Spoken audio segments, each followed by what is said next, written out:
Chanctonbury Ring occupies one of the most commanding positions on the South Downs, rising to around 883 feet above sea level on the northern edge of the Chalk Ridge, just east of the village of Washington in West Sussex.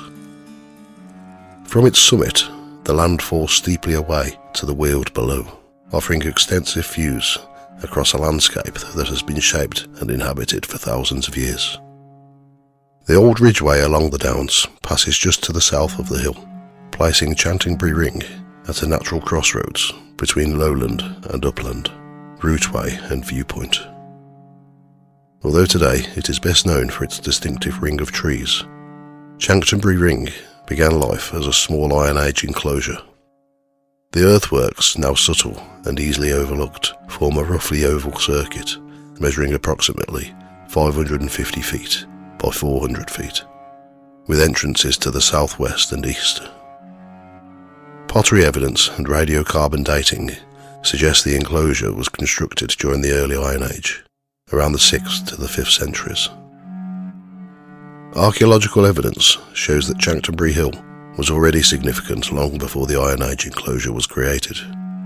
Excavations undertaken during the 20th century revealed Neolithic flint work, including a polished flint axe, scrapers and arrowheads, indicating activity on the hill thousands of years earlier. Small quantities of Bronze Age pottery were also recovered, alongside evidence of burial, including at least one grave containing a bronze dagger dating to around 1500 BC. These finds demonstrate that the hill was repeatedly revisited and reused, suggesting that its prominence in the landscape gave it enduring importance. Rather than representing continuous settlement, this early activity appears to reflect episodic use, possibly linked to ceremony, burial, or seasonal gatherings. Despite being commonly described as a hill fort, Chanctonbury Ring differs in several respects from the large, heavily defended Iron Age forts found elsewhere in southern Britain. Excavation of approximately 10% of the interior revealed remarkably little evidence of domestic occupation. Only a single post hole and a shallow pit were identified.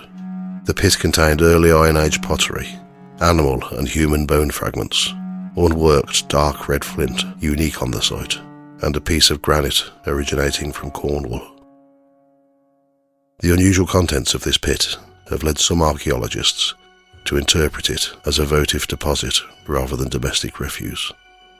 This, combined with the lack of roundhouses or storage pits, raises the possibility that the enclosure was not primarily military or residential. Instead, Chanctonbury Ring may have functioned as a ritual or ceremonial place, a stock enclosure, or a place of refuge used only intermittently during times of danger. The strongest evidence for the site's religious importance comes from the Roman period. Following the Roman invasion of Britain, Sussex became part of the territory of the Regni, a tribe that largely accepted Roman rule and underwent gradual Romanisation. Within Chanctonbury Ring, the Romans constructed substantial stone buildings, only inches beneath the modern surface. At the centre of the enclosure lie the remains of a Romano-British temple, comparable in design to temples at nearby sites such as Lancing Ring. The temple appears to have been in use from the mid-1st century through to the 4th century. Its construction consisted of flint and brick walls bonded with mortar, with an inner and outer wall arrangement. The inner area may have been roofed, while the outer space functioned as a courtyard. Fragments of mosaic flooring, roof tiles and plaster have been recovered, indicating a structure of some sophistication. The temple entrance appears to have faced east, aligned with the eastern entrance of the Iron Age rampart, allowing the rising sun to be seen from within the enclosure. Numerous Roman coins found on the site, ranging from the reign of Nero to that of Gratian, confirm prolonged use, though many coins were lost to unrecorded treasure hunting in earlier centuries. Excavations also uncovered large deposits of oyster shells and areas of paved flooring made from green sandstone. Similar shell deposits have been found at other Romano-British religious sites, such as Hailing Island, and are widely interpreted as part of ritual practice rather than domestic consumption. The reuse of the Iron Age enclosure for Roman religious buildings strongly suggests that Chanctonbury Ring retained its sacred significance across cultural transitions. Rather than imposing a new sacred landscape, the Romans appear to have adopted and adapted an already meaningful site. In the medieval and Elizabethan periods, Chanctonbury Ring took on a more practical role. A beacon was established on the hill as part of a warning system designed to alert the region to the approach of the Spanish Armada in 1588. Once again, the site's elevation and visibility made it strategically valuable. During the Second World War, the hill was reused for military purposes, with dugouts cut into the interior in the local Defence Volunteers pattern, and the site forming part of Britain's anti-aircraft and observation network. These disturbances caused some damage to the archaeological layers, though much of the underlying history survived intact. The most dramatic transformation of the ring occurred in 1760, when Charles Goring, the 16-year-old son of the local landowning family, planted a circular clump of beech trees within its ancient earthworks, at a time when landscape improvement was fashionable among the gentry. The planting turned a subtle archaeological feature into one of Sussex's most recognisable landmarks. Although initially controversial, the beech trees became widely loved, appearing in paintings, postcards and photographs, and serving as a destination for walkers and picnickers. In the public imagination, it was the trees, not the Iron Age earthworks, that became Chanctonbury Ring. This iconic landscape was dramatically altered during the Great Storm of October 1987, which destroyed most of the mature trees. Their loss allowed for renewed archaeological investigation before replanting took place. The young trees now growing on the hill will take many decades to approach the presence and stature of their predecessors. Today, Chanctonbury Ring is a scheduled ancient monument and a popular stopping point on the South Downs Way. Metal detecting and unauthorised excavation are prohibited, recognising the site's archaeological sensitivity and long history of human interaction. From Neolithic flint tools and Bronze Age burials through Iron Age enclosure and Roman temple, to beacon fires, wartime defences and landscaped woodland, Chanctonbury Ring stands as a rare example of continuity in the English landscape, a place repeatedly chosen, reshaped and reinterpreted across more than 4,000 years of history. If you're enjoying these stories and you'd like to help support what I do, I've set up a Buy Me a Coffee page. Anything you contribute helps me improve the equipment, spend more time researching, and keep making these episodes.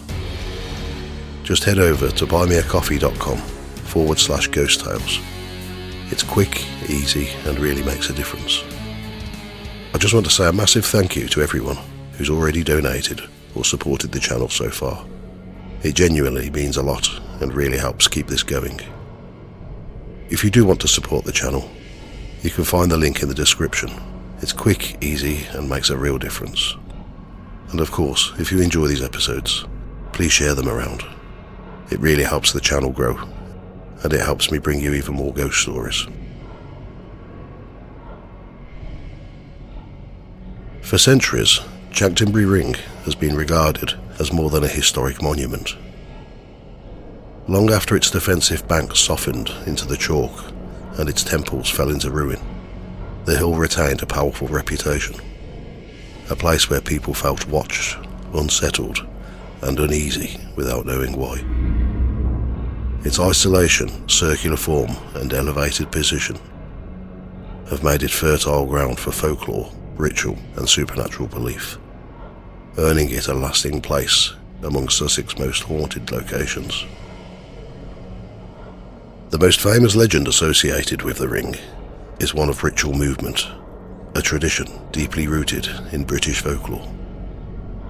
According to long-standing belief, if a person walks or runs around the ring 7 times on a dark or moonless night, without stopping, the devil will appear. Details vary. Some accounts insist the circuit must be made anti-clockwise, others that it must be done backwards. Certain versions specify midnight, others Midsummer Eve, May Day Eve, or the precise moment while a clock strikes 12. When the devil appears, he offers a bowl, sometimes of soup, sometimes milk, sometimes porridge. What happens next depends on the teller. Accept the offering and your soul is forfeit, or your deepest wish is granted at a terrible price. The legend is first recorded in print in Arthur Beckett's The Spirit of the Downs, 1909, but its widespread variation suggests a strong oral tradition. Some folklorists believe the tale may be a distorted memory of ritual circling or ceremonial dancing, practices common in pre-Christian religious traditions. Others suggest the story was deliberately reshaped during the spread of Christianity, transforming older pagan rites into warnings of diabolical consequence. A more speculative theory links the story to the Romano-British temple within the ring. If the temple was dedicated to Mithras, or another mystery cult, initiation rites may have involved fasting, followed by ritual food. As Christianity took hold, priests emerging from the enclosure with food may have been reimagined as the devil himself, a way of discouraging continued use of a pagan site. While impossible to prove, the theory highlights how myth often grows from reinterpretation rather than invention. The devil is also credited with constructing the ring itself. In this telling, it is said to be one of several clumps of earth flung from his spade while digging Devil's Dyke, with other spadefuls forming hills such as Mount Caban, Sisbury Ring, Rackham Hill, and even the Isle of Wight. The ring is widely regarded as haunted, and the variety of apparitions reported is as broad as the site's history. The most frequently mentioned presences include phantom horses, heard thundering past but never seen, and a ghostly rider who gallops through the ring without stopping. One legend claims that running around the ring 3 times, rather than 7, summons a lady on a white horse. Others speak of a white-bearded old man, variously described as a druid guarding buried treasure, or a Saxon warrior killed at the Battle of Hastings, though the latter story may have originated from nearby Chancton Farm, where an Anglo-Saxon coin hoard was discovered in 1866. The legend appears to predate the find and has since become firmly attached to the ring itself. There is also a belief that the trees within the ring are uncountable, a common motif in haunted landscapes. Some traditions claim that if anyone succeeds in counting them correctly, the ghosts of Julius Caesar and his legions will be seen marching across the downs. A piece of folklore rather than history, as Roman military activity never reached this part of Sussex in that form. The ring is sometimes said to be birdless, a detail shared with other haunted woods in Sussex, such as Birdless Grove near Goodwood. Whether imagined or exaggerated, such observations reinforce the perception of the site as unnatural or withdrawn from the living world. Rumours of witchcraft have long clung to Chanctonbury Ring. In 1979, a strange arrangement was reportedly discovered within the enclosure. A 5-pointed star made of flints, set inside a circular boundary of stones. Between each point lay pieces of thick parchment, marked with black candle wax. Whether the arrangement was intended for ritual, symbolism, or deliberate provocation remains unknown, but it intensified the site's reputation as a place of occult practice. The ring also attracted the attention of prominent occult figures in the early 20th century. Aleister Crowley and his associate, Victor Newberg, who lived nearby in Staining, regarded Chanctonbury Ring as a place of power due to its pre-Christian significance. It is unclear whether Crowley ever visited the site, but Newberg certainly wrote about it, publishing poetry that imagined ecstatic and violent druidic sacrifices taking place there. In the 1950s, Doreen Valiente, one of the most influential figures in the revival of modern witchcraft, described Chanctonbury Ring as the meeting place of an ancient coven that predated the modern Wiccan movement.